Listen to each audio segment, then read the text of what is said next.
Frans, my boetie. Die jare stap aan, maar in my hart sal jy altyd bly staan.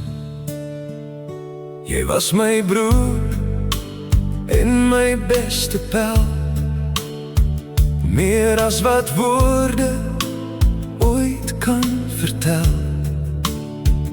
Ons het saam gedroom en die baie geken, deur elke struikel en elke wen. Die tyd wat ons kon deel was so kosbaar en min. Elke herinnering het nou 'n dieper sin. Ons het gelag door die son sak in die wes. Vir my was jy altyd net die heel beste. Maar die lewensbroos en die winde waai koud. Herinneringe is nou my kosbaarste goud. Door die noodlot toegeslaan net daardie dag, en die wêreld skielik verloor het sy pracht.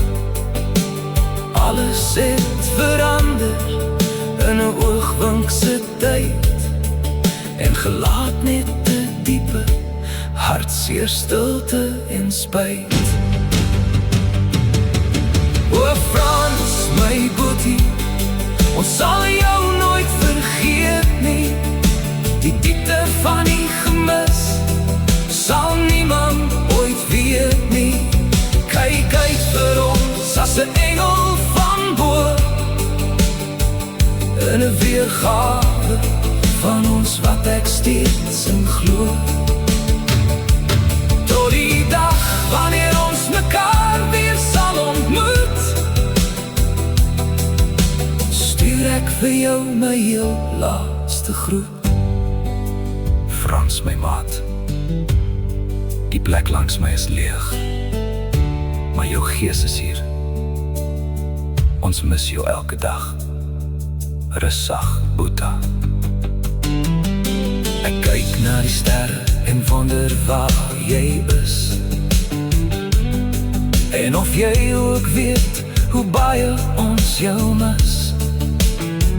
Jy was die rots waarop ek kon bou, en ek dra daardie krag nou saam met my vir jou. O Frans, my boetie, ons sal jou nooit vergeet nie. Die diepte van die gemis sal niemand ooit weet nie. Kyk uit vir ons as 'n engel van bo, in 'n weergawe van ons wat ek steeds in glo. Tot die dag wanneer ons mekaar weer sal ontmoet, stuur ek vir jou my heel laaste groet. Tot ons weer ontmoet, my broer, my pel, rus sag en vrede.